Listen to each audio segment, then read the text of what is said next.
प्रधानमंत्री नरेंद्र मोदी ने G20 प्रतिभा गतिशीलता के लिए वैश्विक ढांचा विकसित करने का प्रस्ताव रखा है। उन्होंने कहा है कि एआई के इस युग में हमें दृष्टिकोण को आज की नौकरियों से बदलना, तेजी से कल की क्षमताओं की ओर ले जाना चाहिए।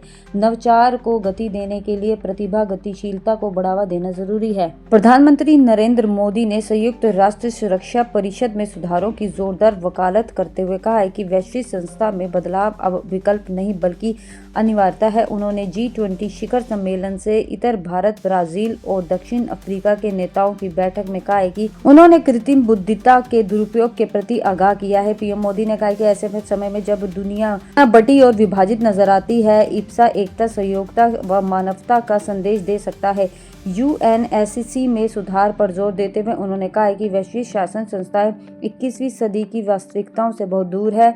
दक्षिण अफ्रीका के राष्ट्रपति सिरिल रामाफोसा व ब्राजील के राष्ट्रपति लुला दा सिल्वा के साथ बैठक में मोदी ने तीनों देशों के बीच सुरक्षा सहयोग को मजबूत करने के लिए इप्सा की राष्ट्रीय सुरक्षा सलाहकार स्तरीय बैठक को संस्थागत बनाने का प्रस्ताव रखा। प्रधानमंत्री ने कहा कि इप्सा केवल 3 देशों का समूह नहीं बल्कि 3 महाद्वीपों, 3 प्रमुख लोकतांत्रिक देशों और 3 प्रमुख अर्थव्यवस्थाओं को जोड़ने वाला महत्वपूर्ण मंच है।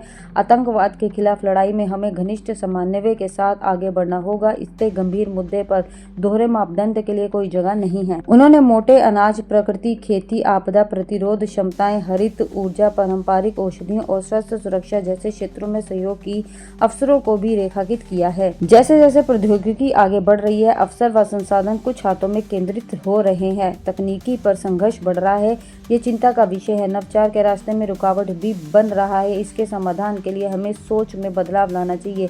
ये संदेश दिया है प्रधानमंत्री मोदी ने G20 प्रतिभा गतिशील के लिए बने वैश्विक ढांचे को लेकर।